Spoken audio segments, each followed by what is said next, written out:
Boa tarde a todos. A gente pensa que o salão está vazio, mas o salão está lotado, porque os nossos irmãos desencarnados, geralmente é em maior número, né? Sempre.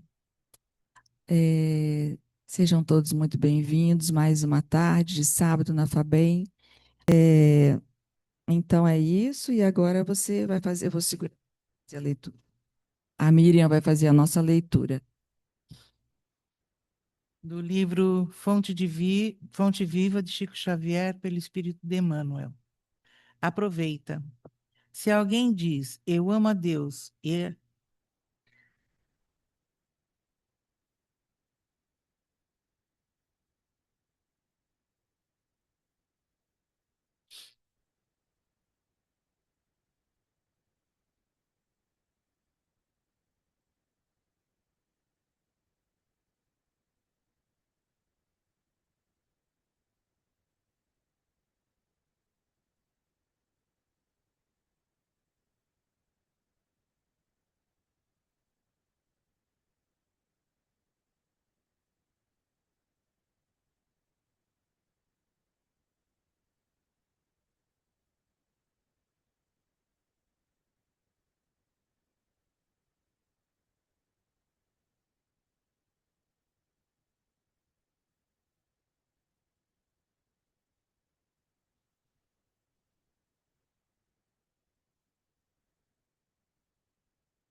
Gonçalo, você está me ouvindo?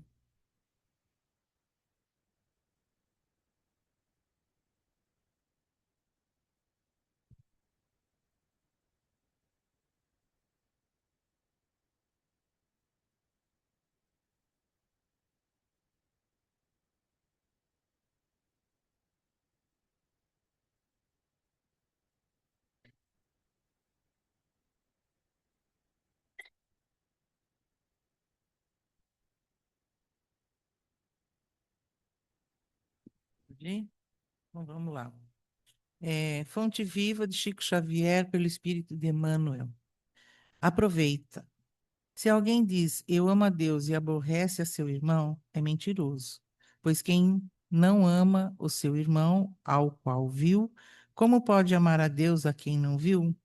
João 4:20. A vida é processo de crescimento da alma ao encontro da grandeza divina.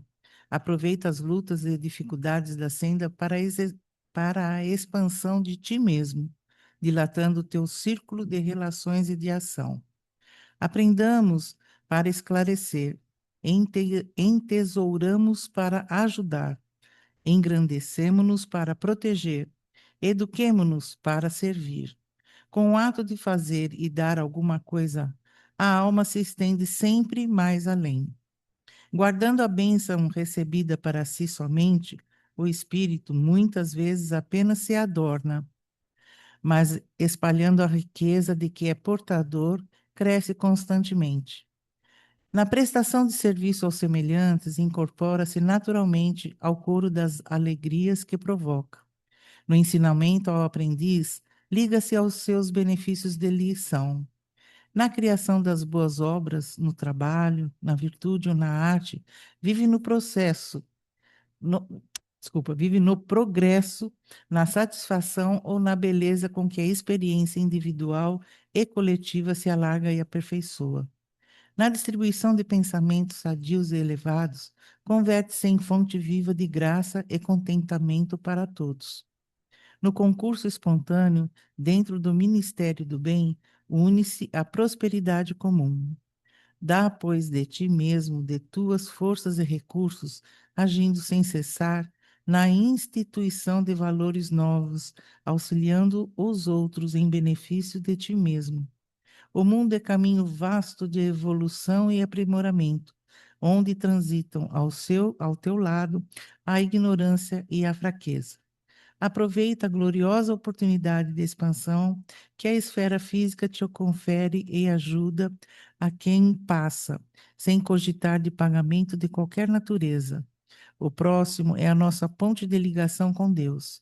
Se buscas o Pai, ajuda o teu irmão, amparando-vos reciprocamente, porque, segundo a palavra iluminada do evangelista, se alguém diz, eu amo a Deus, e aborrece o semelhante, é mentiroso, pois quem não ama o companheiro com quem convive, como pode amar a Deus a quem ainda não conhecer?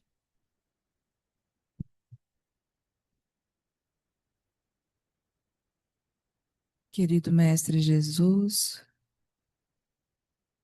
aqui estamos para mais uma reunião doutrinária da FABEM. Te agradecemos, Senhor, por esta oportunidade de trabalho, de tarefa no bem, que possamos todos nos sentir em harmonia para os trabalhos dessa tarde, cada um doando um pouco de si, de boas energias, de bons pensamentos, e que todos aqueles que aqui estão e aqueles que não puderam estar hoje no trabalho, na assistência, possam também receber, Senhor, essa paz, essa bênção que recebemos nesta casa todos os sábados. Porque hoje, por algum motivo, não pude vir, mas estou ligado a esta casa, tanto em tratamento quanto como tarefeiro. Obrigado, Jesus. Pedimos também, Senhor, que nesta tarde em que estamos reunidos para estudar o teu Evangelho, possamos nos lembrar dos nossos irmãos que sofrem, não só no Brasil, mas em todo o mundo.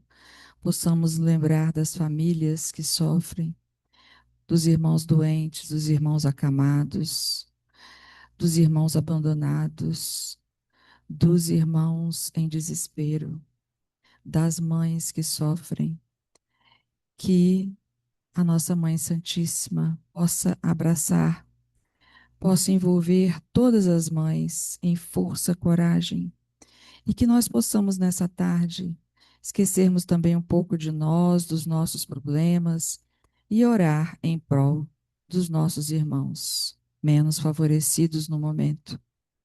E assim, Mestre, te agradecemos mais uma vez por tudo e que assim seja.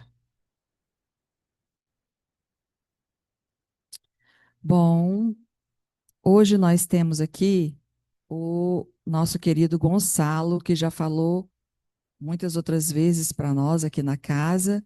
Ele é um jovem, embora já seja casado, já é pai de família, mas é muito jovem ainda, faz parte desses jovens que estão revolucionando aí a nossa doutrina espírita, nos explicando com tanta propriedade os ensinamentos do Evangelho, os ensinamentos de Jesus e também de Emmanuel. Eles têm uma clareza de entendimento das lições de Emmanuel. E o Gonçalo é um deles, né? Amigo daqueles outros também, amigo de Vitor Hugo, de Gustavo, de Arthur Valadares, enfim. Ah, Gonçalo, ele é da cidade de Crato, no Ceará, né? E ele é trabalhador da Associação Espírita Allan Kardec, em Crato, Ceará. Gonçalo, meu querido, seja bem-vindo e a palavra está contigo. Olá, meus amigos, boa tarde, querida Fátima, queridos amigos da Fabem. Só confirma se, por favor, se o som tá ok, Fátima, faz um legalzinho, tá bom? Obrigado. Bom, gente, obrigado pelo convite. Em primeiro lugar, muito obrigado. É muito bom estar novamente na Fabem aqui com vocês. Olha que maravilha que a tecnologia nos proporciona, né? Eu aqui no Ceará, vocês aí no Espírito Santo, e a gente se encontrando. E para mim é sempre uma alegria muito grande estarmos juntos. E nesta tarde de sábado, sabe, com um quezinho especial, que é um tema que a gente adora falar. A gente adora falar de evangelho, de doutrina espírita, né? Todos os temas são muito importantes e especiais. Mas ele vem assim pela base, né? Então, os princípios básicos da doutrina espírita, né? Nós vamos comentar sobre alguns desses princípios, especialmente, né, os que Allan Kardec ele vai tocar nesses pontos lá na introdução do Livro dos Espíritos, que é importante para a gente relembrar, né? E também para quem está chegando à casa espírita pelas primeiras vezes, né? Ou pela primeira vez, ter já esse contato com esses princípios, porque eles vão nortear, meus amigos, toda a nossa caminhada dentro desse conhecimento da doutrina dos espíritos. Então, eu só tenho a agradecer a honra de estar aqui com vocês, a oportunidade de servir e de aprender com cada um de vocês e com os estudos que a gente faz para estarmos juntos. Bom, gente, olha, falar de doutrina espírita, na verdade, né, é muito prazeroso, né? A gente não encara esses momentos como uma palestra, né, no sentido muito formal. Não, a gente, claro, leva com muita seriedade, porque a doutrina espírita é muito séria, né? Mas nesse momento entre nós é mais uma conversa, sabe? A gente encara como uma conversa. Vamos conversar sobre doutrina espírita e o que que ela significa para a gente, baseado, claro, né, nesses princípios que vão nortear a nossa fé raciocinada, a nossa transformação moral, sobretudo a transformação moral. É para isso, né, que nós estamos aqui. Allan Kardec ele vai definir lá no Evangelho segundo o Espiritismo, no capítulo 17, Sede Perfeitos, os caracteres do homem de bem, né? Olha, são vários parágrafos, bastante coisa, né? No finalzinho ele diz assim: porém, esses não são todos os atributos de um homem de bem, mas quem começar por eles está no bom caminho. Eu falei, nossa senhora, é muita coisa, né? Aí no item seguinte, os bons espíritas, ele vai dizer assim: o bom espírita reflete o cristão, claro. Espírita e cristão é a mesma coisa. O espírita, ele é profundamente 100% cristão. No entanto, para você ser um bom espírita, é preciso esforçar-se para ser melhor. Você não precisa ser santo, você não precisa dominar, né, todos os atributos, todos os elementos da doutrina espírita, né, no sentido intelectual. Não precisa. É bom, né? O estudo, ele abre um leque de possibilidades e nos faz crescer, segundo Emmanuel, em uma das asas simbólicas do espírito, a asa da sabedoria, né? Porém, tudo isso tem que estar alinhado à transformação moral, ou pelo menos ao esforço da transformação moral, que é isso que Kardec vai falar lá. O bom espírito é aquele que se esforça para ser melhor. Não é aquele que já é santo, não é aquele que já é anjo, né? No nosso linguajar espírita, que já é espírito superior, mas aquele que está buscando ser melhor do que foi ontem. Então, isso está ao alcance de todos nós, é um dever de todos nós. Então, tudo que nós vamos comentar aqui hoje, entenda-se que busquemos aplicar a melhoria paulatina, contínua no nosso dia a dia e não apenas assim fixar no sentido mais intelectual, tá? É, sobretudo, buscar trazer para nossos corações, interiorizar em nossos espíritos, para que assim a gente possa caminhar com mais segurança. Bom, dito isso, meus amigos, vamos lá. Quando a gente fala em doutrina espírita, né? Muita gente que ainda não teve, de repente, a oportunidade de estudar a doutrina, né? Ou que está chegando agora, pode imaginar que o primeiro princípio, o principal princípio da doutrina espírita é espírito. Ora, é muito lógico, né? Doutrina dos espíritos. Então, o princípio básico, aquele primeiro da doutrina espírita é espírito. Não, mas não é. Não é. A primeira pergunta de O Livro dos Espíritos, a maioria de nós conhece. O que é Deus? Ora, Deus é a inteligência suprema, causa primeira de todas as coisas. Sem Deus, nada se faria. Logo, é claro, o primeiro princípio básico da doutrina dos espíritos é a existência de Deus. Deus que vai criar dois elementos principais e primordiais no universo: espírito e matéria. Tudo o que não é espírito, logicamente, é matéria. Tudo o que não é matéria é espírito. Só que no universo, na criação divina, meus amigos, Nada se cria pronto. E é muito importante que nós façamos esse link com as nossas vidas cotidianas. Eu aqui no sábado, conversando com vocês, o que é que a gente fez durante a semana, o que é que a gente espera para a próxima semana, o que é que a gente espera para o resto do ano, para o ano que vem, né? Por que que é importante? Nada nasce pronto, tudo tem que se desenvolver. Isso é uma lei na criação de vida. Desta forma, os próprios espíritos não nascem espíritos prontos. Não há privilégio na criação de vida. O anjo, né, aquele anjo que a gente tem muito no imaginário, com aquelas asinhas, né?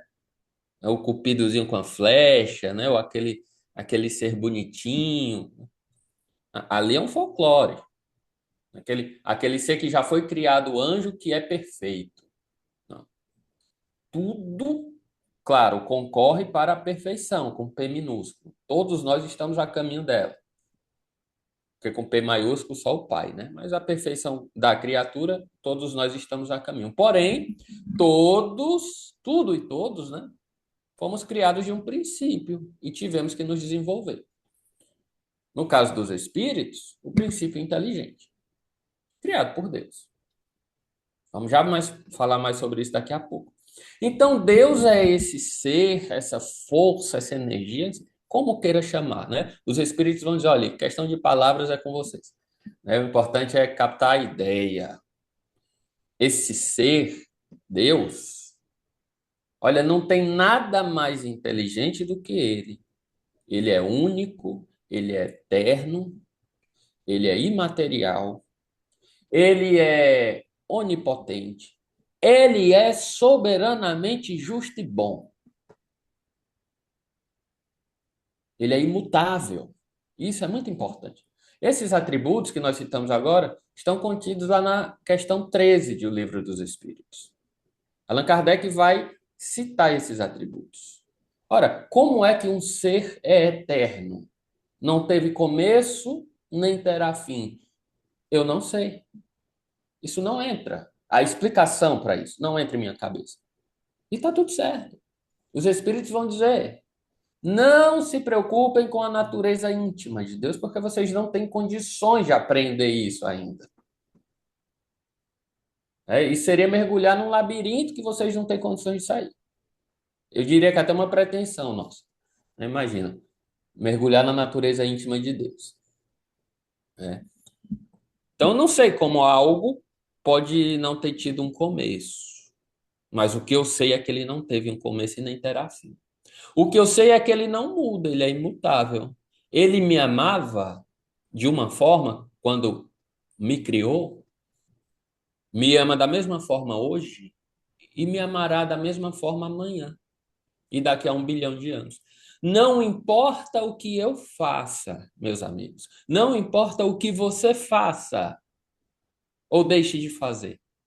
Nada vai diminuir o amor de Deus por nós. Nada nem ninguém.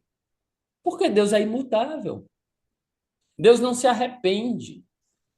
Se Deus se arrependesse, seria a prova que ele teria cometido um erro. E isso não é possível, porque ele é perfeito. Então, nós, às vezes, podemos não compreender algumas questões das nossas vidas, podemos não entender por que nós estamos passando por determinadas situações. Isso é natural. Só por estarmos encarnados, a nossa visão já é limitada, só por a gente estar na carne. E ainda mais como espíritos imperfeitos, né? Com muita coisa a aprender aí pela frente. Então, de repente, a gente pode não estar entendendo muita coisa do que está acontecendo conosco, com a sociedade, com o mundo, enfim. Mas nós não podemos descrer da bondade, do poder, da misericórdia de Deus. Ele é onipotente. Ele é soberanamente justo e bom. Percebam, meus amigos, que o Criador, nosso Pai, né, segundo Allan Kardec, nessa definição e corroborada pelos espíritos superiores, Nesse atributo, soberanamente justo e bom, ele coloca como um atributo só, ele não divide em dois, porque os outros ele divide por vírgula. É onipotente, vírgula, é imaterial, vírgula, é eterno, vírgula. É soberanamente justo e bom ao mesmo tempo. Isso significa que a justiça de Deus está envolvida em bondade, e a bondade em justiça. Logo, por mais que, olha, esteja doendo determinada situação, às vezes o desencarne de um ser amado, um abandono afetivo, uma doença física, né? Essas vicissitudes que a gente passa na vida. E a gente respeita profundamente as dores humanas. São as nossas dores. E eu não tenho condição de julgar a dor do outro. Eu sei da minha, e dói. A sua também dói. Mas diante de tudo isso, é muito importante nós lembrarmos desse atributo. Ele, nosso Pai, é soberanamente justo e bom, porque as aflições têm uma causa justa, seja uma causa de retificação do passado, seja um fortalecimento para o futuro, são causas justas. E as finalidades das aflições são boas, justamente porque nos direcionam para a vida mais alta. Desta forma, Jesus vai dizer: bem-aventurados os que choram, porque serão consolados. Baseado nessa justiça e nessa bondade divina. Então, o primeiro princípio da doutrina é claro que tem que ser Deus. E como eu vinha falando, né, ele, na sua criação, propiciou leis que Allan Kardec vai trazer no Livro dos Espíritos, né, a parte das leis morais, que ele vai dividir em 10, de uma forma didática, tá? 10 leis morais. Propiciou leis materiais, aí a cargo das ciências ordinárias, né? Astronomia, química, física, biologia, etc. Porém, sejam elas leis materiais, sejam elas leis morais, todas sujeitas à grande lei divina, materiais e morais. Dessa forma, gente, um sacerdote pode ser um pregador. Pode. Pregador que vai exemplificar ali as leis divinas da parte moral. Mas um sacerdote de Deus também pode ser um médico, vinculado às leis materiais, um químico, um astrônomo, que vai fazer revelações das leis materiais. Mas entendam, todas essas leis fazem parte da grande lei divina. Então não há sobrenatural. Tudo é muito natural. Porque vem da criação de Deus, ok? Dentre as leis morais, que são objeto de estudo do Espiritismo, tem uma lá, todas são importantes, tá? Mas tem uma lá que vai tocar mais profundamente no nosso assunto de hoje, que é a lei de progresso.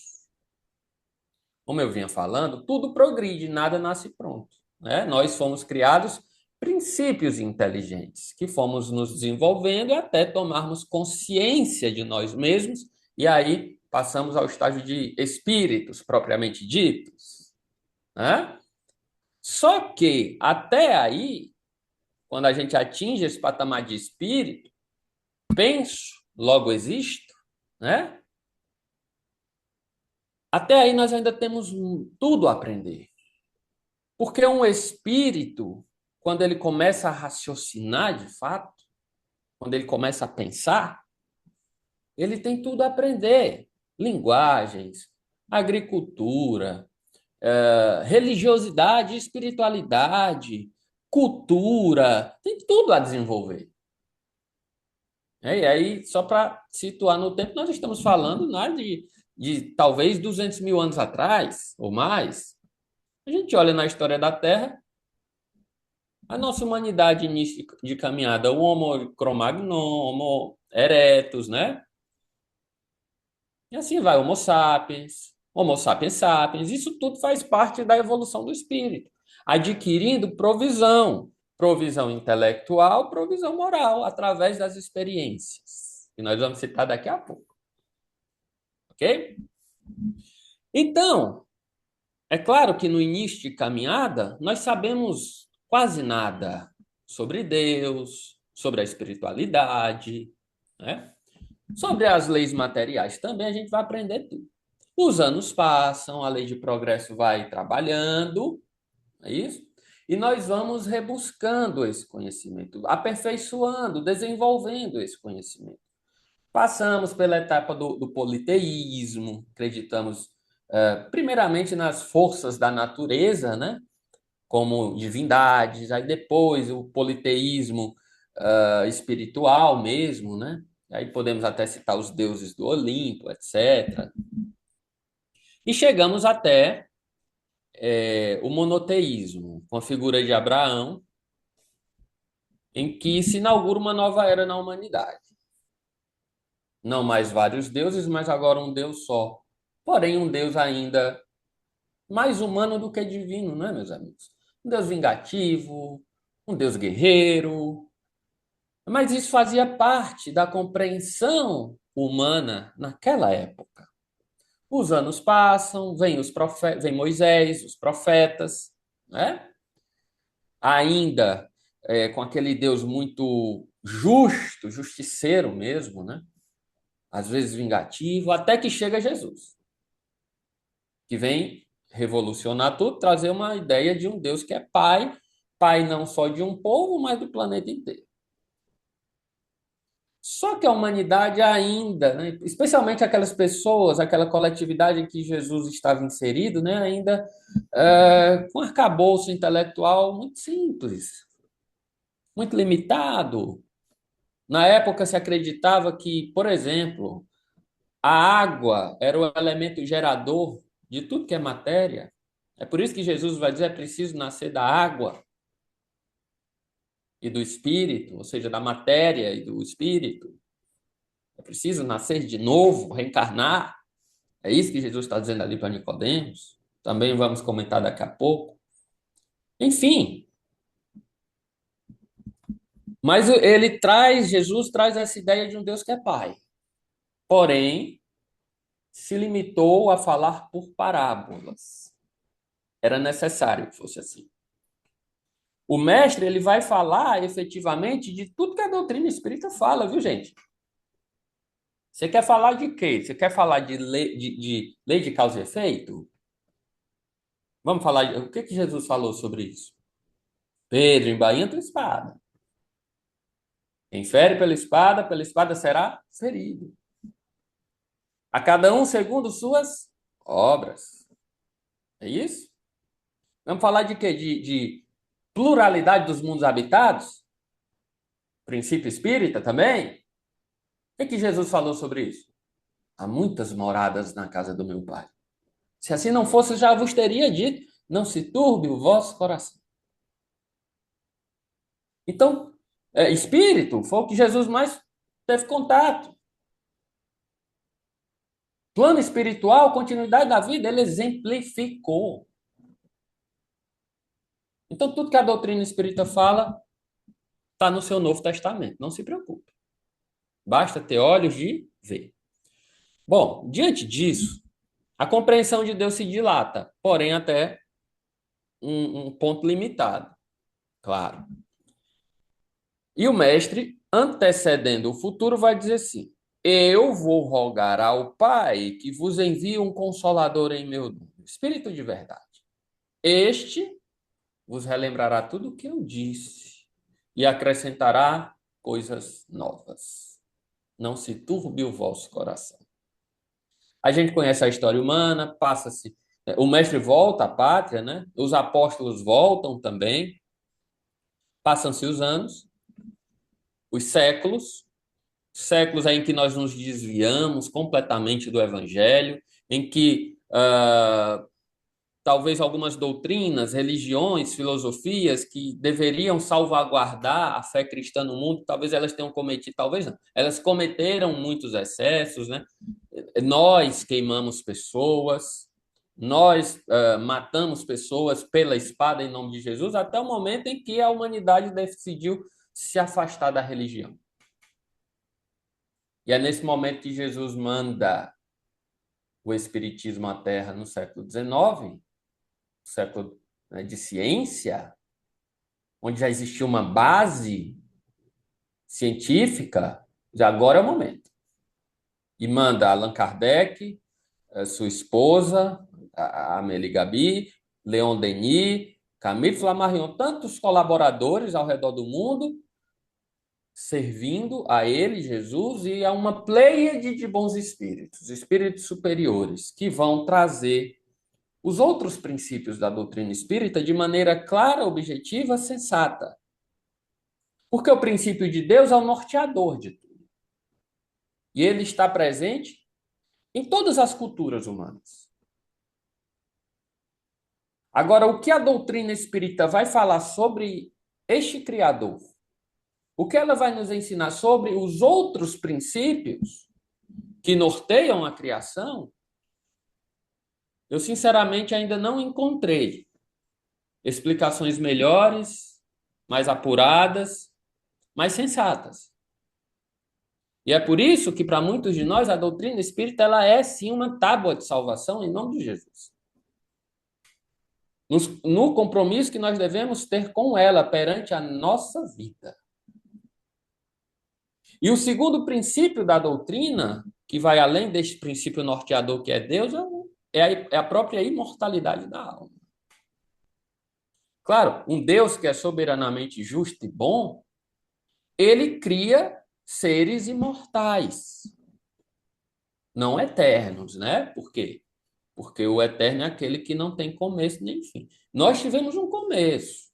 O Emmanuel usa essa linguagem, né, de eterno, no sentido de força de expressão. Mas nós precisamos entender que o eterno é Deus, de fato. Nós somos imortais. Nós temos a eternidade pela frente. Nada, nem ninguém, nenhuma dor vai conseguir lhe destruir. Esse mês, né, nós relembramos o combate ao suicídio, né, o Setembro Amarelo. Se você que está aí nos assistindo está pensando nesse ato, cometer esse ato, pense de novo. Repense, porque você não morre. As dores, meus amigos, eu repito, eu respeito, a gente respeita profundamente as dores. Cada um sabe onde seu calo aperta. Mas é preciso dizer que elas vão passar. Por mais que você não esteja vendo o fim dessas dores. Mas a gente nunca sabe o momento exato em que a providência divina vai atuar para tirar aquela dor do seu peito. A gente nunca sabe o que vai acontecer. Chico Xavier dizia assim, olha, às vezes, no exato momento da melhora, a gente se complica porque a gente desespera. Poxa, a gente aguentou tanto, né? Aí, num dia de maior fragilidade, eu me desespero. Talvez fosse naquele dia que as coisas iriam começar a melhorar. Não vamos nos esquecer que os espíritos dizem, quando a provação fica muito grande, é sinal que o alívio vem vindo. Então, jamais pense em se retirar da vida, porque efetivamente nós não vamos conseguir nos retirar da vida. No máximo, perder o veículo físico. Ao máximo. Mas a vida, ela sempre vai continuar. Então, não vamos desperdiçar essa oportunidade de aqui estarmos. E toda dor, ela cura o passado e prepara o futuro, gente. É porque às vezes a gente não consegue compreender quando a gente está imerso, mergulhado na dor. Mas quando ela passa, a gente olha para trás, então foi por isso. Tem coisa que a gente só vai compreender lá no plano espiritual. Mas um dia a gente vai compreender todas as nossas dores. E nós somos imortais. Jesus, ele provou isso. No alto da cruz, ele olha para o bom ladrão e diz, ainda hoje te digo, estarás comigo no paraíso. Dali a 3 dias, o mestre apareceria vivo. Vivo. Aqui na doutrina espírita, a gente não entra em contato com o morto, não, viu, gente? Tira isso da cabeça. Tira isso da cabeça. Eu não adoro morto, não. O espírito que eu adoro chama-se Jesus e ele está vivo. Muitas vezes ao meu lado. E eu converso com ele. Eu digo, Senhor, tá difícil aqui, dá uma ajuda, help. Me orienta nisso. E a resposta vem. Às vezes, não como eu imagino, ou como eu pretendo, mas vem.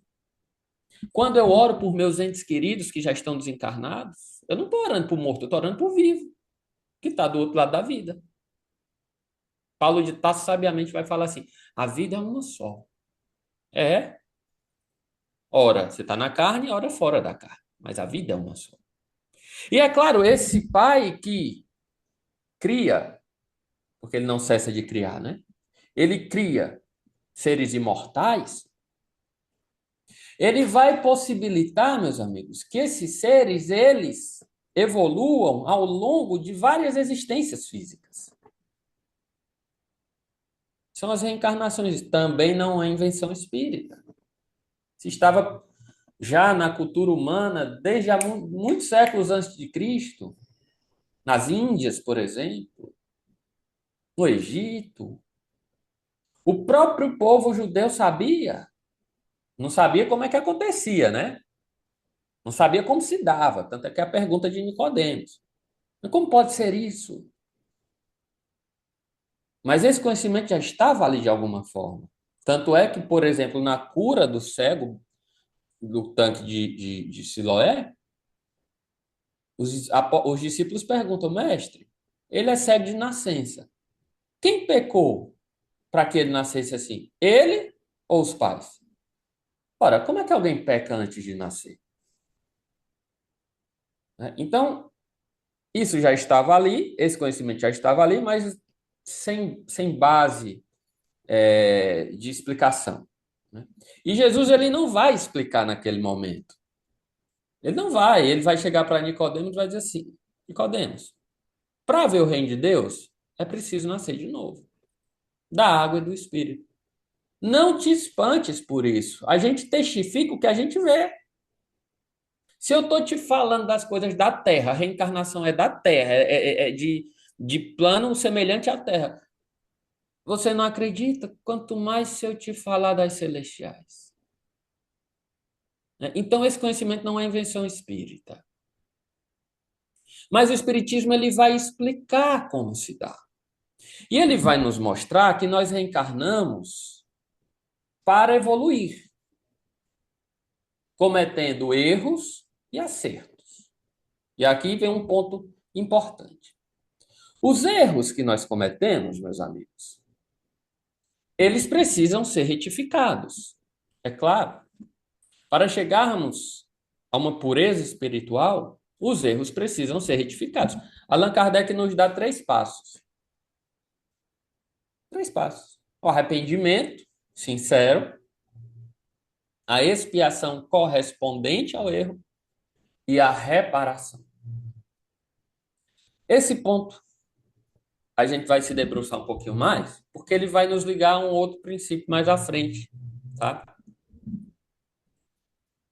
Meus amigos, aquele que cometeu o erro, repara o erro.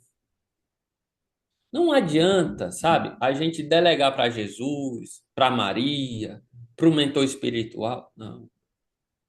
Eu tenho a responsabilidade de reparar os erros que eu cometi.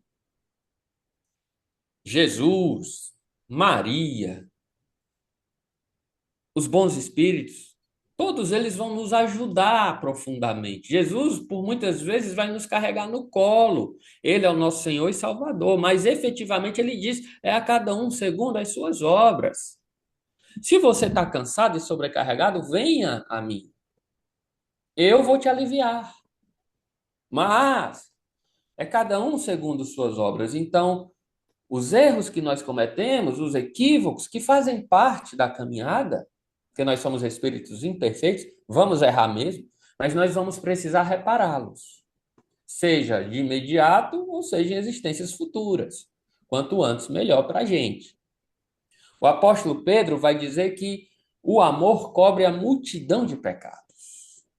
Então aí ele já vai dar a dica de como é que nós vamos reparar os nossos equívocos. Através das reencarnações, com muito amor. Ora, se no passado eu errei na área, por exemplo, do aborto, que ainda é muito comum nos nossos dias, eu posso, de repente, ajudar crianças carentes. Trabalhar na evangelização infantil. Se eu maltratei animais, eu posso trabalhar em uma ONG de forma voluntária para que cuida de animais e assim sucessivamente, gente. Mas é pelo amor que se repara as dores dos erros cometidos, dos erros passados. E as reencarnações vão nos propiciar isso. Isso está muito claro no capítulo 5 do Evangelho segundo o Espiritismo. Bem-aventurados os aflitos, porque serão consolados. Nas causas das aflições. Causas atuais, causas anteriores, e o que a gente deve fazer? E as reencarnações vão nos propiciar isso. De modo que, hoje, Fátima, eu tenho compromissos dentro da doutrina espírita, por exemplo, dentro da área mediúnica, ou de outras áreas, muito provavelmente devido a equívocos que eu cometi no passado. É isso que os espíritos nos informam. Assim, o médium tal faz aí, escreve, né? Psicografa centenas de cartas por ano, consolando as pessoas. Isso é lindo, quando genuíno, né? Mas muitas vezes são exemplos de resgates. Espíritos que faliram no passado com coletividade. Palestrante está cheio. Cheio de palestrantes que já falharam no passado com coletividades e agora estão reparando pelo amor e pela fidelidade à doutrina de Jesus. E só as reencarnações para propiciar isso, porque elas vão possibilitar um avanço de entendimento, um avanço de moralidade, sabe? É natural, muitas vezes, que, principalmente aquela pessoa mais cabeça dura, né, que em uma só existência física ela não consiga se transformar.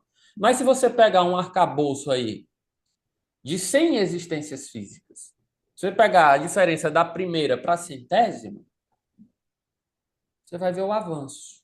E o que possibilitou esse avanço? Trabalho e fidelidade ao bem. Esse é o princípio da pluralidade das existências. Essas existências, meus irmãos, elas não se dão apenas na Terra, no planeta Terra. Aí nós entramos na pluralidade dos mundos habitados. Claro, um universo desse tamanho, hoje nós temos aí o James Webb, o telescópio Hubble e outros, devassando o universo, são bilhões de anos-luz. São bilhões de galáxias, com trilhões de estrelas, com incontáveis planetas. Imaginar que tudo isso está inativo e sem vida, dizem os espíritos, é vaidade e orgulho. No Evangelho segundo o Espiritismo, eles vão nos afirmar. Vocês imaginam que a Terra, ou que a humanidade da Terra, é a primeira em bondade e em sabedoria? Está longe disso. O universo é repleto de vida. E existem mais espíritos bons do que maus. Só pela própria história do universo. O universo é repleto de vida boa. Os maus são minoria. Nós aqui na Terra somos minoria, porque nós ainda somos maus. Por mais que a gente esteja aqui nesta tarde de sábado, falando de doutrina espírita do Evangelho do Cristo, talvez daqui a algumas horas, se alguém pisar no nosso calo, a gente grite com a pessoa. Né? Então a gente tem muita coisa a melhorar ainda e tá tudo certo, faz parte. Faz parte, tá? Mas o universo é repleto de vida e nós somos cidadãos do universo. Hoje eu estou como brasileiro, como cearense. Mas eu não posso esquecer que eu já reencarnei em outras culturas, em outras sociedades, em outros orbes. E que a eternidade pela frente está à minha disposição. Na Terra e fora dela. Até porque a própria Terra vai acabar um dia, né? E aí, para onde iremos? O Emmanuel vai nos dizer que os sistemas estelares onde Jesus evoluiu antes de se tornar Cristo, eles nem existem mais. Eles já acabaram e se transformaram em outros com a matéria remanescente. Então, o universo é isso, é vida, seja em que circunstância for, de que forma for. A vida sempre vence, sempre se transformará. Paulo de Tarso vai falar: onde está, ó morte, o teu aguilhão? Onde está a tua vitória? Não tem vitória da morte. A vida vence na terra e fora dela. E o Cristo já falou isso. Há muitas moradas. Na casa do meu Pai, não se turbe o vosso coração, não se apequene, não se aflija por problema que é passageiro. O que é que você vai estar fazendo daqui a 1 milhão de anos? Você vai estar lembrando desse problema que você está passando hoje? Passa pelo problema, passa pela dor, mas com serenidade, com esperança e olhando para o futuro. Aprendendo com ela no presente, mas olhando para o futuro. Porque somos cidadãos do universo, herdeiros do nosso Pai. E esses espíritos que são imortais, nós, né? Imortais, que reencarnam para se melhorar, para chegar à vida eterna, à perfeição. E que não reencarnam só na Terra, mas também em outros lugares do universo, porque somos cidadãos do universo, esses espíritos conseguem se comunicar com os encarnados, que é o quinto princípio da doutrina. A comunicabilidade dos espíritos, leia-se mediunidade. A sua Bíblia está repleta de comunicações mediúnicas. Repleta. Sem mediunidade não tinha Bíblia. Até porque, até segundo a teologia cristã da Terra, eu digo da Terra porque entre a teologia da Terra e a espiritual tem uma diferençazinha, né? Mas a da Terra, ela mesma diz que a Bíblia foi inspirada pelo Espírito Santo. O que é isso, se não mediunidade? O Espírito André Luiz vai dizer que o Espírito Santo, na verdade, é um símbolo. E vai simbolizar o quê? Uma falange de espíritos santificados. Inúmeros espíritos a serviço de Jesus que trabalham para o bem da humanidade. E aí, agora entra o papel dos médiuns. O que é o médium? O médium é um intermediário. É isso, é um tradutor. Allan Kardec ele faz essa analogia. Você pega alguém que está no plano espiritual, que vai se comunicar com alguém que está no plano terreno e tem um médium. De sorte que a comunicabilidade dos espíritos ela não ocorre apenas por palavras articuladas, né? Não só por psicofonia, não só por psicografia, não só por vidência, por audiência, mas também, por exemplo, se eu tenho uma intuição que provém dos espíritos, que eu muitas vezes acho que é ideia minha, mas é dos espíritos, isso já é mediunidade. Se eu tenho um arrepio aqui no braço provocado por uma presença espiritual, isso já é mediunidade. Um sonho, qualquer coisa dessa, um pressentimento. De modo que Allan Kardec vai nos dizer que a mediunidade ela é inerente ao ser humano. Todos somos médicos. Porque todo mundo já sentiu um arrepio provindo de uma influência espiritual.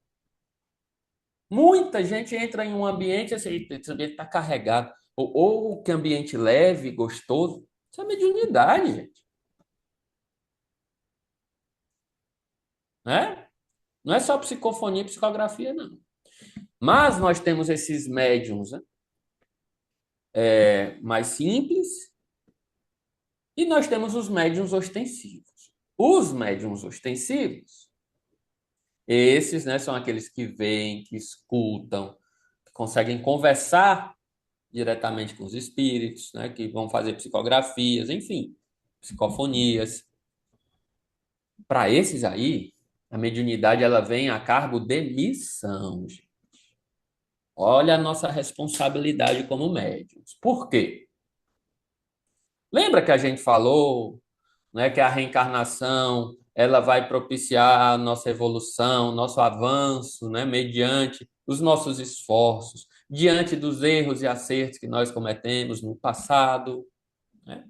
Se você vem hoje como médium, como intérprete dos espíritos, isso significa que você tem um compromisso perante a lei divina. E fugir deste compromisso, na verdade, é prejudicial para você, para a sua caminhada. Tá, não vai te destruir, mas vai te atrasar um pouco. Mediunidade, gente, apesar de todos os desafios, a gente sabe que o médium não é fácil ser médium. Tem que estudar, tem que passar pelas influências espirituais, tem que saber se defender, tem que saber trabalhar, tem. Mas é justamente isso que vai possibilitar que o espírito ganhe em sabedoria e em bondade. E é isso que vai impelir o espírito à frente. De modo que, se você está como médium ostensivo nesta existência, agradeça. Ah, Gonçalo, mas é porque você não vê o que eu vejo. Eu entendo, meu irmão. Eu entendo, minha irmã. Mas se você vê o que vê, é porque você tem um dom que pode ser utilizado para o bem das pessoas, para consolar as pessoas, para direcionar as pessoas. Logo, aí tem que entrar o estudo, a dedicação, para que você sintonize, e a boa prática, para que você sintonize com os bons espíritos e passe a ver coisas boas. Passe a sofrer influências positivas. Jesus já pincela sobre isso quando ele diz assim: orai e vigiai. O vigiar é só o quê? É o pensamento só? É também, mas é o estudo, é a dedicação, é o compromisso. Bom, e a oração? Oração, é prece. A oração é a conversa, é a elevação do pensamento, do sentimento, mas também é a boa ação. Às vezes você faz uma oração dando um bom dia bem dado para alguém, endereçando o bom sentimento, abraçando espiritualmente alguma pessoa, não tendo ódio, não tendo rancor. Isso tudo é oração. Isso tudo. Muitas vezes palavras são vazias, certo? Então, ao médium do século XXI, sobretudo ao médium da doutrina espírita, porque mediunidade tem em todo lugar, né? É patrimônio humano. Esse médium espírita, ele tem que andar, gente, com dois, tem que estudar muita coisa, mas andar com dois livros embaixo dos braços. Um é o livro dos médiuns, claro, para ele entender a sua mediunidade, para ele entender o seu dom. Ali o livro dos médiuns ele é o guia seguro. Tem que estudar e reestudar e reestudar. O outro livro, para a gente finalizar, é o Evangelho segundo o Espiritismo. Porque você vai aliar o conhecimento que você vai ter com o livro dos médiuns, o conhecimento sobre mediunidade, você vai aliar isso ao Evangelho do Cristo. Aí, gente, é a porta e a chave. Com o dom que lhe foi dado, você vai saber como atuar. Atuando para o bem, para a verdade, para o desenvolvimento da humanidade, para o consolo das dores. Então, mediunidade é compromisso. Compromisso assumido lá no plano espiritual, antes de você reencarnar. Os médiuns, eles pedem lá, pelo amor de Deus, para vir com essa oportunidade. E por que quando chegam aqui, muitos querem dar para trás? Não. E aqui eu recomendo uma mensagem do Espírito Emmanuel. Chama-se Doutrina Espírita. E ele vai nos falar a importância que tem a fidelidade a essa doutrina. Ele vai dizer assim, ó, espírita seja o nome do teu nome, nas atitudes, nos atos, nas palavras, nos pensamentos, no estudo sincero, recolhido, contínuo, mas também no trato com as pessoas, mas também na observância do que se carrega no próprio coração. Espírita deve ser o nome do teu nome. Porque esta doutrina, repito, é em nome de Jesus uma das tábuas de salvação da humanidade. O nosso advogado, o nosso paráclito, o nosso consolador. Então, diante dessa grandiosidade, meus amigos, que nós possamos agradecer a Deus, que nós possamos agradecer a Jesus, por já estarmos em contato com esta doutrina santa, que nos esclarece e nos consola ao mesmo tempo. Ela esclarece consolando e consola esclarecendo e direcionando os nossos trabalhos para um amanhã melhor. Meus amigos, o meu muito obrigado pelo convite. Um abraço a todos. Que Jesus nos abençoe e que Deus seja louvado.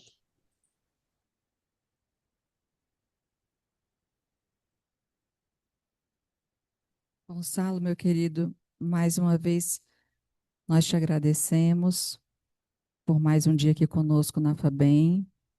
E eu acho que agora é só ano que vem, né?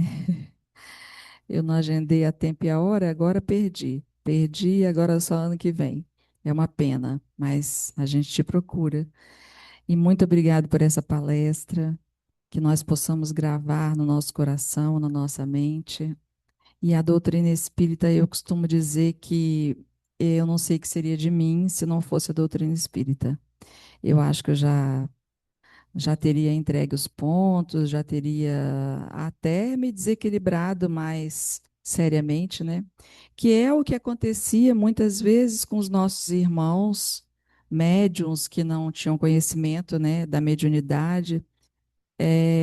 Seu Amadeu, um espírita, né, já desencarnado, mas que foi presidente do Jerônimo, né, ele falava sempre para a gente que a maioria dos doentes que estavam nos manicômios eles eram médiums, né? Médiums não educados, médiums não compreendidos e não evangelizados também. E aí toda essa problemática, né, que eles vivenciavam e iam parar no manicômio. Então, a doutrina, ela é sim um bálsamo, é uma bênção, ela é tudo de maravilhoso nas nossas vidas, né? É o que nos consola. Muito obrigada mais uma vez, querido, e que Jesus abençoe o seu lar, a sua filhinha, a sua esposa, os seus pais, ok? E agora nós vamos pedir a Miriam para fazer a nossa prece final.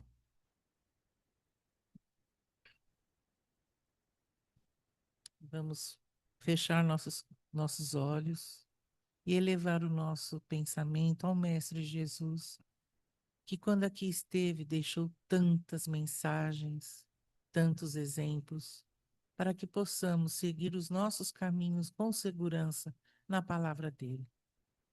Obrigado, Mestre, por esta oportunidade, por esta casa, por podermos estar aqui, trocando ideias, pensamentos e ouvindo principalmente a sua palavra, seus ensinamentos. Se conosco, Mestre, nos deixe sempre equilibrados, firmes, eretos em nossa fé, para seguirmos os nossos caminhos. Que possamos, Senhor, levar essa energia que hoje aqui recebemos de nossos amigos espirituais, tarefeiros da casa, obreiros do seu nome, que possamos chegar em nossa casa, repletos com essa energia e distribuir a todos. Que possamos ter uma boa semana, com muito amor, muito carinho e sempre com a esperança no coração de que cada dia nós estamos evoluindo mais para chegarmos até a Ti, Senhor. de coração limpo. Sê conosco, Mestre, hoje e sempre. Que assim seja.